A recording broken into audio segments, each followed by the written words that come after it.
کہ جو شخص یہ چاہتا ہے اللہ میری نسلوں کے لیے رزق کے دروازے کھلے رکھ، رزق کے روحانی اور رزق کے جسمانی، اللہ میری نسلوں کے لیے دنیا کی مہنگائیاں، حالات، کرائسس، ناکامیاں، اور پتہ نہیں آگے مہنگائیوں کی صورتحال کیا ہوگی، لیکن اللہ مجھ سے اور میری نسلوں سے رزق نہ چھین، تو فرمایا اس شخص کو کہے کہ سورۃ فاتحہ پڑھ، اور سورۃ فاتحہ کو ایک بار پڑھ، اور جب پہنچ ایاک نعبد و ایاک نستعین، اس کو 40 منٹ ایسے وجدان، ایسے درد، ایسی کیفیت کہ کوئی دنیا کا کوئی فرد مجھے یاد نہ رہے سوائے اس کی ذات کریمی کے، اور اس کو دوہرا دوہرا دوہرا دوہرا، اس کو دوہرا، اور کہا کہ میں نے وہ پڑھنا شروع کر دیا، پڑھنا شروع کر دیا۔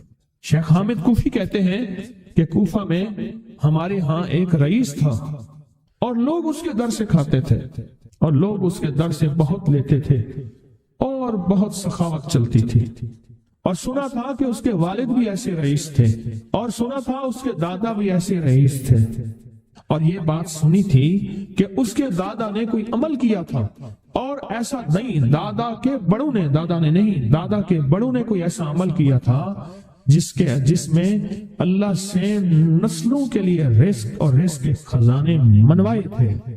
کتنے لوگ ایسے ہیں، مال دولت چیزیں ایسے حالات اور گردش میں آئے کہ ناموری سے گمنامی میں چلے گئے۔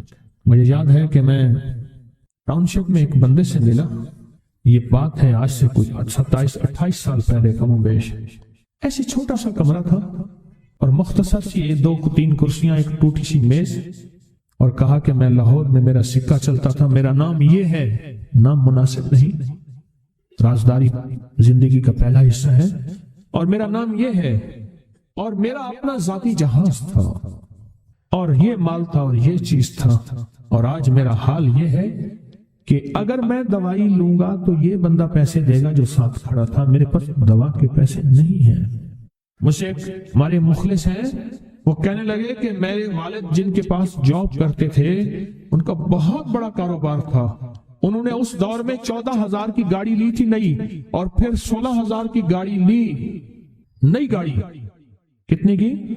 16,000 کی گاڑی لی، 100 کا نوٹ بانٹتے تھے، صبح سے شام تک، شام سے صبح تک لوگ لین لگا کے لیتے تھے، اور جس دور میں 250 روپے کے 5 مرلے جگہ ملتی تھی، 250 فٹ جگہ ملتی تھی، نہ 125 فٹ، 125 جگہ ملتی، 5 مرلے 250 روپے کی، اور وہ بیچتے تھے۔ اور پھر ایک وقت ایسا آیا ہر چیز ختم ہو گئی۔ میرے پاس ایک ڈرائیور تھا، وہ کہنے لگا کہ میرے مالک ہیں جن کے پاس پہلے میں کام کرتا تھا، ان کے حالات آ گئے تو میں نے آپ کے پاس آپ کے ڈرائیوری کی، اگر رمضان میں کوئی بچا ہوا لنگر ہو وہ انہیں بلا لوں، آپ دے دیں گے؟ تو ہم رمضان میں مجمع آتا تو کوشش کی جاتی ہے کہ ان کو کھانا تازہ کھلایا جائے، تو میں نے کہا ٹھیک ہے، کہا کہ کچھ پیسے بھی ہو جائیں۔ میں کون ہے؟ کہا کہ فلاں لاہور کا، نہیں جانتے آپ؟ ہاں جانتا ہوں، اتنی بڑی سوسائٹی ہے، بڑی مالداروں کی۔ کہا یہ 28 مربع جگہ انہی کی تھی، اور آج سے 40 سال پہلے انہوں نے یہ جگہ بیچی تھی، اور اتنے کروڑوں میں اتنے میں بیچی تھی، اب وہ ایک چھوٹے سے مکان میں رہتے ہیں، سب کچھ ختم ہو گیا ہے، سب کچھ ختم ہو گیا ہے، اور ان کے گھر کھانا نہیں ہوتا، اور آپ اگر کھانا دیں گے تو ان کے گھر میں 2-3 وقت اچھا گزر جائے گا۔ میں اپنی نسلوں کے لیے تمنگری منوا لے، اپنی نسلوں کے لیے رزق منوا لے، اپنی نسلوں کے لیے وسعت منوا لے۔ تو کہے کہ مال بہت ہے اور نسلوں کے کام آئے گا، مال رکھنا جائز ہے، حلال جائز ہے، لیکن یہ شرط نہیں ہے کہ وہ رہے گا یا نہیں رہے گا۔ یہ میری ساتھ چوک ہے، یہاں کرتبہ چوک، یہاں 2 پلازے مجھے ایک بندے نے بتائے، اب اس کے نہیں ہیں، کہا یہ اور یہ اس بندے کا ہے، فلاں نام کے بندے کا، اور اس کا آج کچھ نہیں رہا۔ اب وہ جس کسائی سے گلبرگ میں ہے، یہاں لاہور میں، جس سے بہت منو گوشت آتا تھا اور بڑے بڑے رئیس دعوتیں پکتی تھی، چپ کر کے جاتا ہے اور وہ کچھ پیسے اس کی مٹھی میں ڈال دیتے ہیں اور وہ اس سے زندگی کا گزر بسر ہوتا ہے۔ میں یہاں لاہور میں فیروز پور روڈ پہ ایک جگہ گیا تو انہوں نے وہ جگہ پہ کھڑے ہو کے دکھایا، وہ سامنے جو بنگلہ ہے، میں نے کہا وہ تو محل ہے، کہہ رہے یہ اس بندے کا ہے، اب ایک کمرہ اس کو ہم نے دیا ہوا ہے، اور وہ بنگلہ، وہ محل، وہاں وہ کھڑکی اس طرف کی بند رکھتا ہے کہ میری نظر اس پہ نہ پڑے، وہ سب کچھ اس سے چھن گیا ہے۔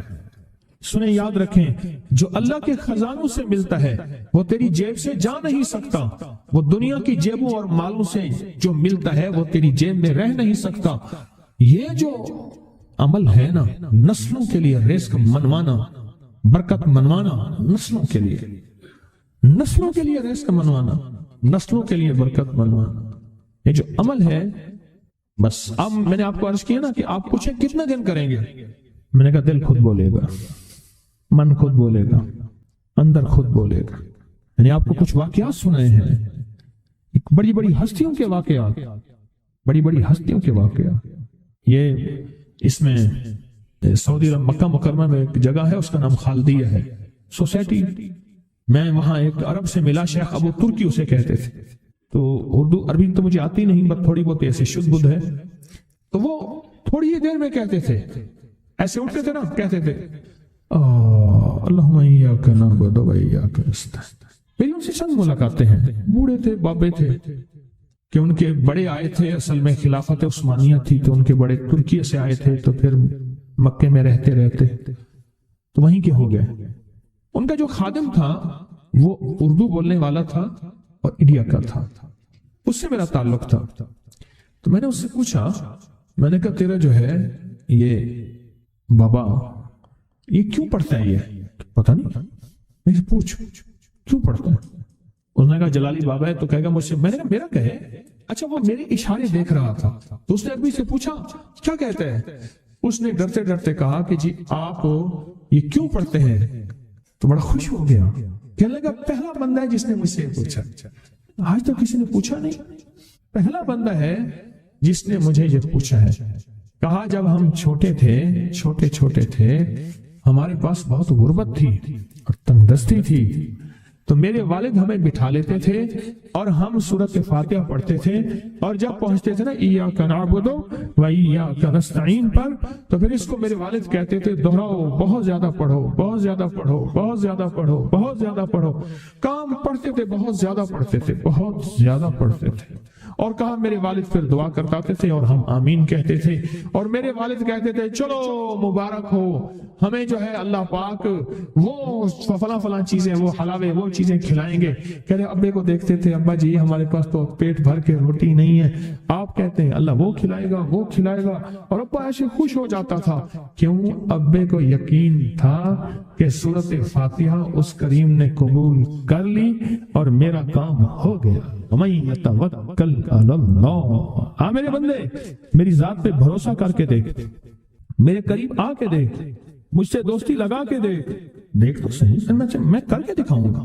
وہ طاقتور چیز ہے جو 7 نسلوں کو کھلاتی بھی ہے، پلاتی بھی ہے، سکون کی نیند سلاتی بھی ہے، اچھا لباس پہناتی بھی ہے، عزتوں کے تاج سر پہ رکھواتی بھی۔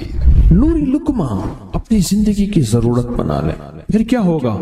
سورۃ فاتحہ کی آیات 7 ہیں، اللہ 7 آسمان اور 7 زمین کی جتنی بھی برکات ہیں، برکات من السماوات والارض، اللہ 7 آسمان اور 7 زمین کی ساری برکات اس کو عطا کر دے گا، اور لوگوں کو پتہ ہی نہیں ہوگا کہ یہ بندہ کتنا مالدار ہے، روحانیت کی طاقت اور روحانیت میں کتنا آگے ہے، کوئی پہچان بھی نہیں سکے گا کہ روحانیت میں یہ بندہ کتنا آگے ہے اور کتنا آگے سے آگے بڑھ گیا ہے، کسی کو علم بھی نہیں ہوگا۔ نوری لقمہ اپنی زندگی کی مجبوری بنا لے، اور نوری لقمہ اپنی زندگی کی ضرورت بنا لے، پھر دیکھیں کمالات۔ کیوں؟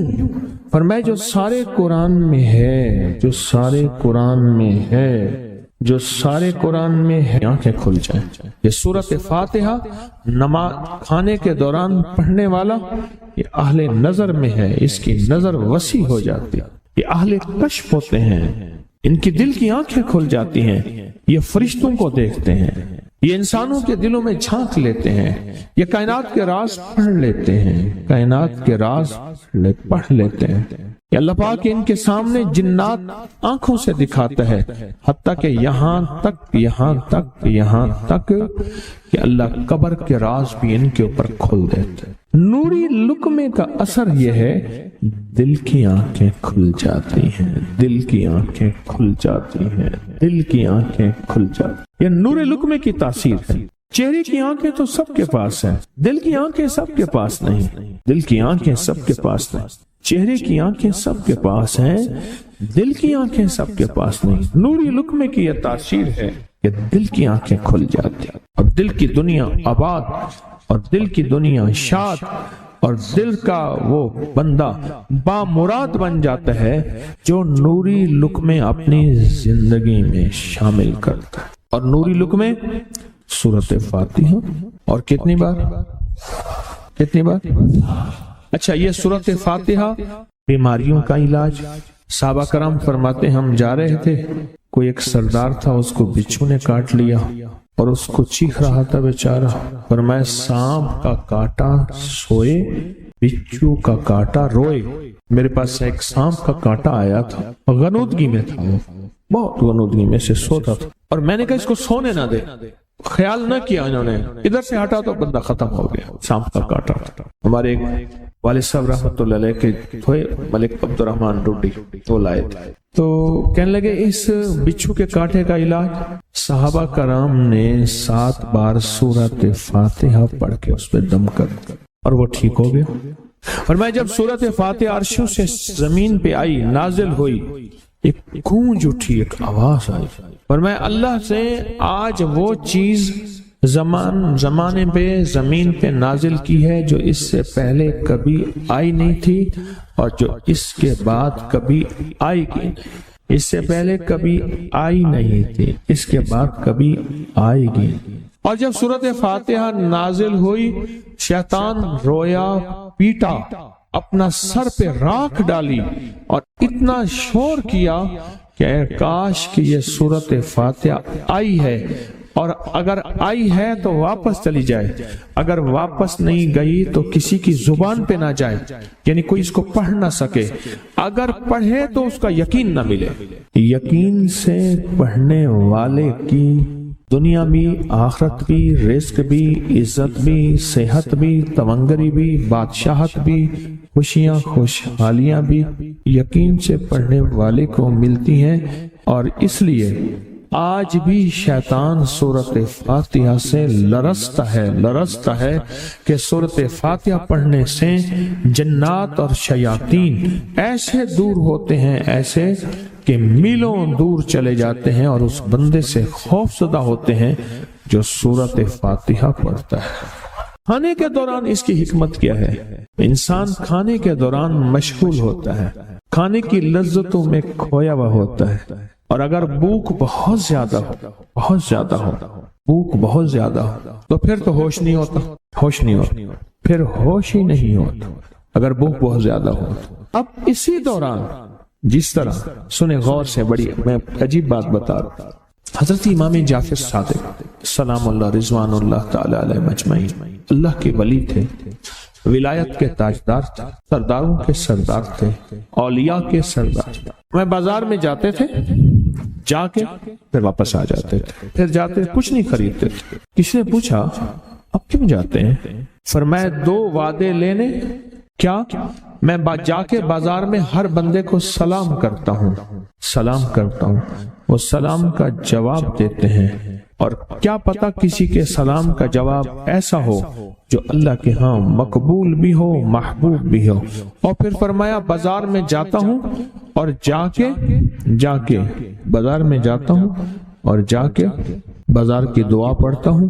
فرمایا جو چوتھا کلمہ گھر میں پڑھے گا اس کو 10 نیکیاں ملیں گی، اور جو بازار میں پڑھے گا کتنے نیکیاں ملیں گی؟ 10 لاکھ نیکیاں ملیں گی۔ فرمایا میں 10 لاکھ نیکیاں کمانے کے لیے جاتا ہوں۔ آل رسول کی محبتیں، عبادتوں کا حرص دیکھیں، ہمیں مال کا حرص، انہیں اعمال کا حرص۔ وہی دعا، وہی چوتھا کلمہ گھر میں پڑھیں، 10 نیکی ہیں، بازار میں پڑھیں کیونکہ وہ ہر بندہ مشغول ہے، دنیا میں، مال میں، چیزوں میں، بھاؤ تاؤ میں لگا ہوا ہے، وہی بازار میں پڑھے تو 10 لاکھ نے کیا۔ اسی طرح کھانے کے دوران جب لذت ہے، کھانے کے دوران ذائقہ ہے، اور کھانے کے دوران لذت اور ذائقے میں اگر کوئی بندہ سورۃ فاتحہ پڑھ لے تو اللہ کہتا ہے تو ان لذتوں میں مجھے نہ بھولا، ان کھانے کی چیزوں میں مجھے نہ بھولا، ان ساری کیفیتوں میں مجھے نہ بھولا، اللہ خوش ہوتا ہے۔ اور پھر اللہ جل شانہ اسے 7 آسمان اور 7 زمین کی برکتیں حوالے کر دیتا ہے، اور جس کے پاس 7 آسمان 7 زمین کی برکتیں ہوں، یہ ساری عبادتیں کھانے کے دوران کوئی معنی نہیں رکھتی، پھر ایسی سمیٹ کے اللہ کائنات کو اسے دے دیتا ہے۔ نوری لقمے کی تلاش کریں، نوری لقمہ زندگی میں لے آئیں، بڑی خوشحال زندگی گزرے گی، بہت لاجواب زندگی گزرے گی۔ 7 دفعہ سورۃ فاتحہ سے قرضے اتر جاتے ہیں، 7 دفعہ سورۃ فاتحہ سے بیٹے مل جاتے ہیں، 7 دفعہ سورۃ فاتحہ سے نعمتیں، اور 7 دفعہ سورۃ فاتحہ وہ طاقتور چیز ہے جو 7 نسلوں کو کھلاتی بھی ہے، پلاتی بھی ہے، سکون کی نیند سلاتی بھی ہے، اچھا لباس پہناتی بھی ہے، عزتوں کے تاج سر پہ رکھواتی بھی ہے۔ کہیں انشاءاللہ۔ آپ سوچیں کون سا مشکل عمل، بہت زبردست عمل ہے، 1 منٹ کا کام ہے اور کام بن جاتا ہے۔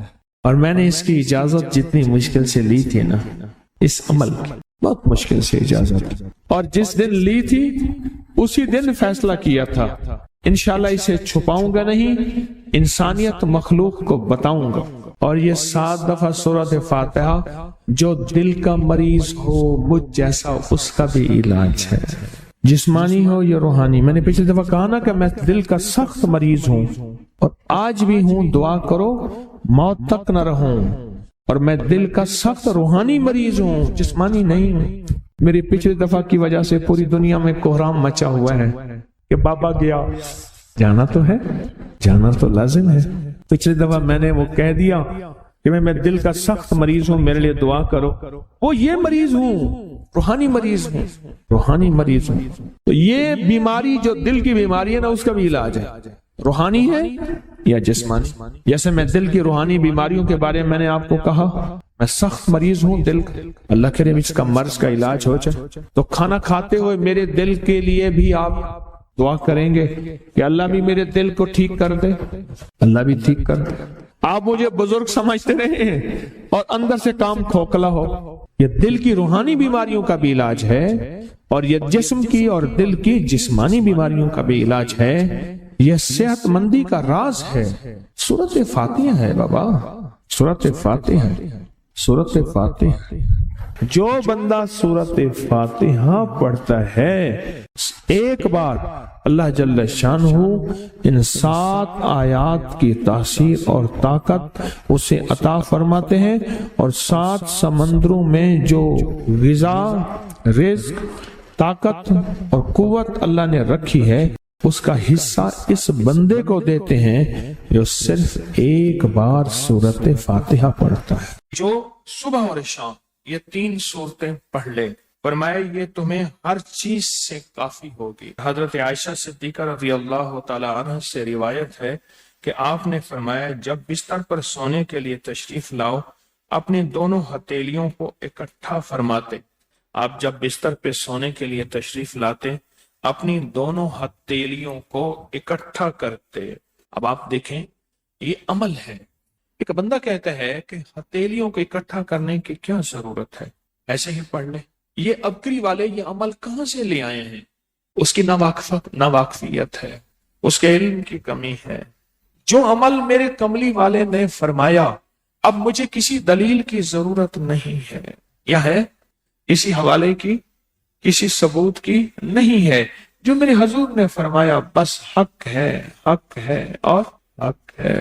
تو فرمایا کہ آپ اپنے دونوں ہتھیلیوں کو غور سے توجہ کریں، اکٹھا فرماتے، جیسے ہم دعا کے لیے جمع کرتے ہیں ہتھیلیوں کو، دعا مانگتے ہیں نا، ایسے میرے حضور اپنی دونوں ہتھیلیوں کو اکٹھا فرماتے، پھر 3 سورتیں پڑھتے، قل هو اللہ احد، سورۃ فلق، قل اعوذ برب الفلق اور قل اعوذ برب الناس پھر پڑھ کر ان دونوں ہاتھوں پر دم کرتے، اور پھر پر اپنے سر نمبر 1، دوسرا چہرہ نمبر 2، اور اپنے جسم کے اگلے حصے پر جہاں تک ہاتھ پہنچے اس طرح 3 دفعہ کرتے تھے۔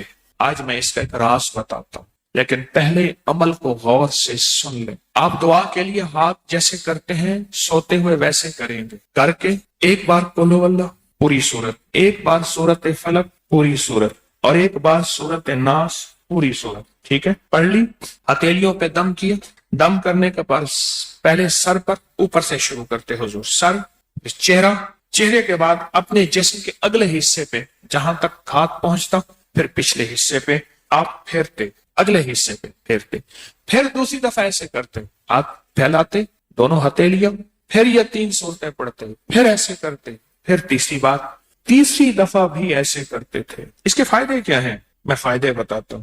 ابن عباس سے روایت ہے کہ جو شخص سوتے وقت قل ہو اللہ اور معوذتین فلق اور ناس 3 بار پڑھ لے، اگر اسے اس رات موت بھی آ گئی تو شہادت کی موت مرے گا، اگر زندہ رہا تو گناہوں سے پاک کر دیا جائے گا۔